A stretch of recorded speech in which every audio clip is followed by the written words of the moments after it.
Okay, this is sudden. I've been watching YouTube and I just saw this. I've been waiting so long for this stinking update to release. So let's just dive into it and get through it together because I'm actually excited for this update. New dinosaurs. 3 new dinosaurs will be added or will be available on launch. I know what these are. Okay, so Sornitholestes is a common with Cunning Strike, Dodging Shriek, which is a new move, and Counter Critical Distraction, which is also new. Unlike its larger raptor cousins, this swift hunter relies primarily on its speed to both hunt and evade opponents, able to quickly weave through defense or dense foliage with near silent footsteps. Find DNA of this iconic common dinosaur on the map at all times in Zone 4 as of May 7th. Sorolith, which is an epic hybrid of Sornitholestes and Purlith. Ferocious Shielded Hero, which is a terrible move. Cunning Rampage, Dodging Shriek, Binding Impact, and Counter Critical Distraction. Okay. Sorolith uses its iridescent feathers to communicate, shifting its posture and fluffing out its plumage to signal dominance, warnings, or cooperative intent. Create Epic Sorolith by fusing rare Perlith DNA with common Sornitholestes. Seranosaur. Uh. Um. That's the wrong. Bro, that's the wrong. Bro, we've been waiting how long? 10? We've been waiting almost 4 hours, and what we get with the patch notes is the wrong apex. Okay. Like modern day elephants, Tyrannosaurus can signal between groups with infrasound and seismic vibration, detecting vibrations through their sensitive foot pads and the unique shape of their cerulean cranial crests. Also, Tyrannosaurus, because it's not stated here, Tyrannosaurus is an apex hybrid of the unique Spoonosaurus and the legendary Rebel. Okay? I don't know why it's the wrong thing, but Okay, this is something I'm interested in. Each continent now features 5 distinct GPS-less locations distributed across each region. Players will be redistributed to new locations, and the new location they're visiting may change occasionally.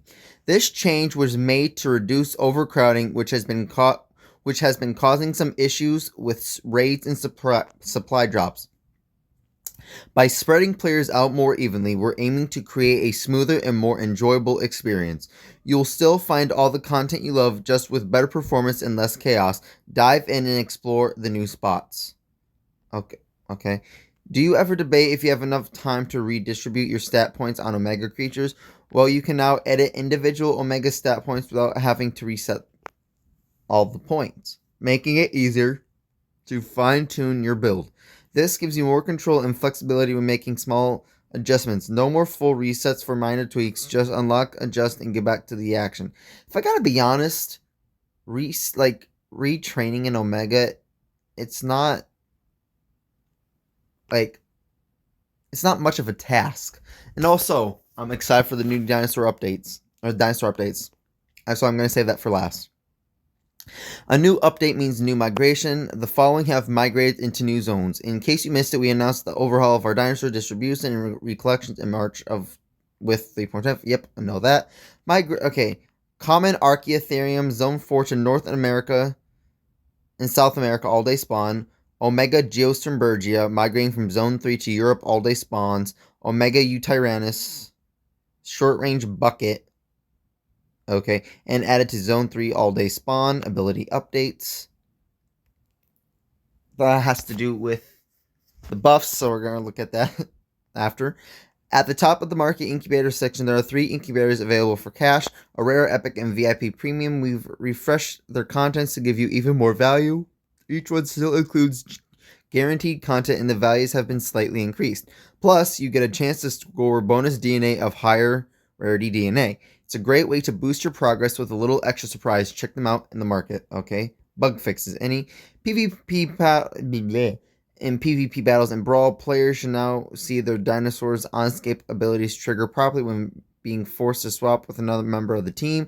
Players signing in with Facebook from a guest account now should be able to correctly progress on the solution.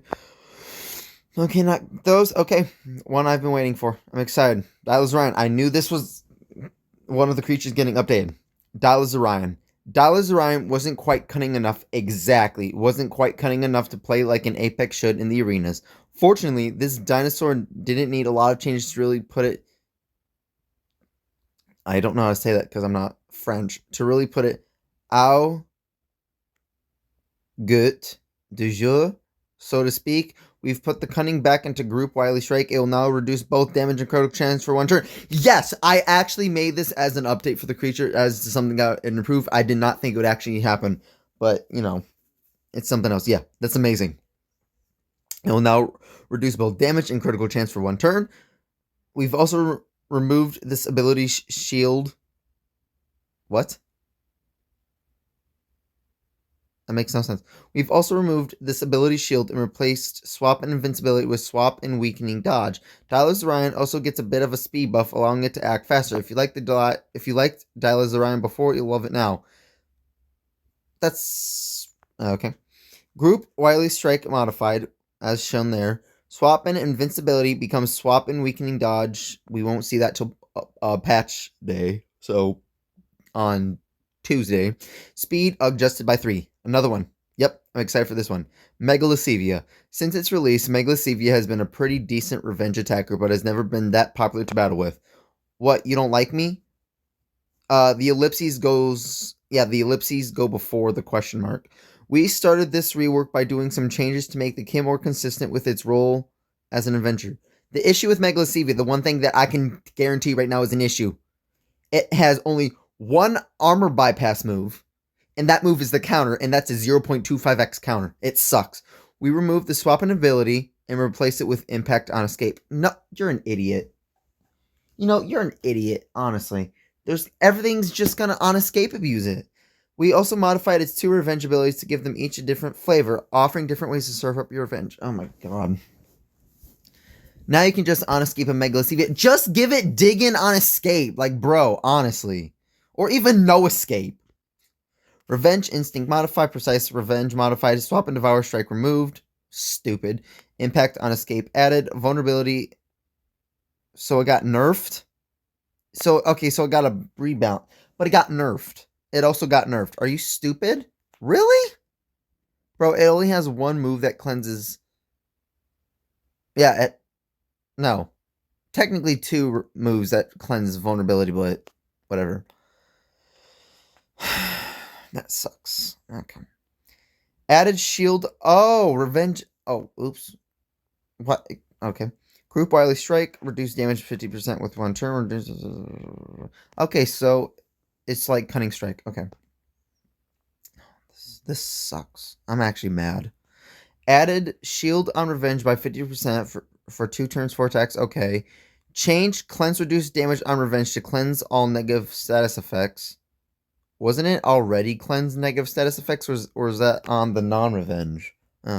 Added devour heal on revenge by 60%. Okay, I like that. But again, it struggles with armor bypass. An issue you did not seem to fix. You're actually stupid. Just make the strike bypass armor like it already should. Like, honestly, that's a big change that you could do. And then with the revenge, make it a revenge, make it like Edificevia's Revenge Shattering Rampage, where on non-revenge, it's just a fierce rampage, but then on revenge, it's a skirmish. Like, that's such a good move. Excuse me. Ooh. Creatures affecting Megalocevia added break shields and bypass armor on revenge. Okay, I actually take back what I said about the armor thing. Thank God you made that change. That's actually a pretty good revenge move. But, you know, you gotta change the icon. You know, that's a bit lazy. Megalocevia added break shields and bypass armor on revenge. Attack on revenge up to 2.5. Jeez!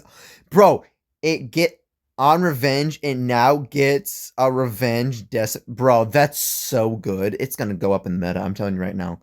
Megalocevia is gonna shoot up in the meta pretty, yeah, bro, that's amazing. And this change also affects Albertacevia. So technically, we got 1 unique, 2 apexes that got modified. Okay.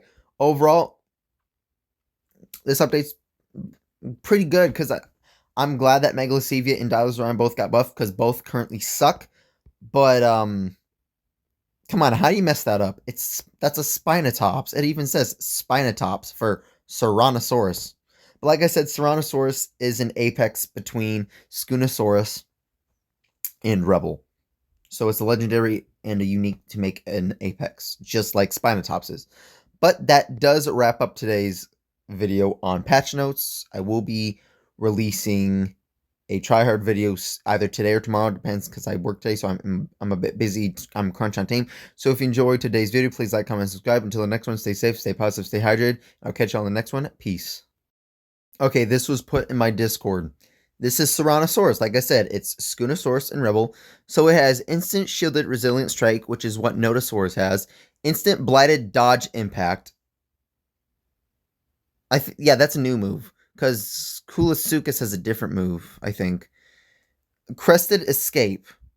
So that looks like it decelerates and distracts while being a rampage and then swapping out. But that icon looks so stupid. Afflicting nullification. I'm going to guess that's probably just a better exhaust. Swap in, afflict, and dodge. Okay, that looks like affliction with vulnerability and dodge. And the precise group counter, which is going to be a strike that also increases your armor by 10% for X amount of turns, X amount of attacks, which is what Gemini Deus has. But this is Ceranosaurus. Yep, that's it.